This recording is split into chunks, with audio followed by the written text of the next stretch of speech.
জ্ঞান ফিরলেও শঙ্কামুক্ত নন ভিপি নূর। ঢাকা মেডিকেলের আইসিইউতে চলছে চিকিৎসা। হামলাকারীদের বিরুদ্ধে দ্রুত ব্যবস্থা চায় গণ অধিকার পরিষদ।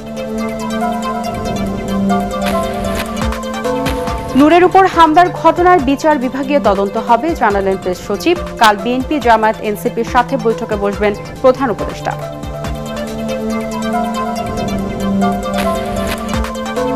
নির্বাচনের রোডম্যাপ ঘোষণার মধ্য দিয়ে দেশের মানুষের অধিকার পূরণের সুযোগ এসেছে ময়মনসিংহে ক্ষুদ্র জাতিগোষ্ঠীর সমাবেশে তারেক রহমান।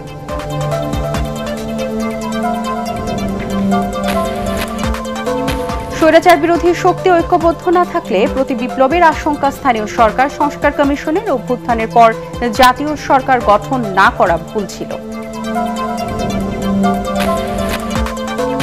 এবং ডাকসু নির্বাচনে বৈষম্য বিরোধী শিক্ষার্থী সংসদের ৪৮ দফা ইশতেহার ঘোষণা।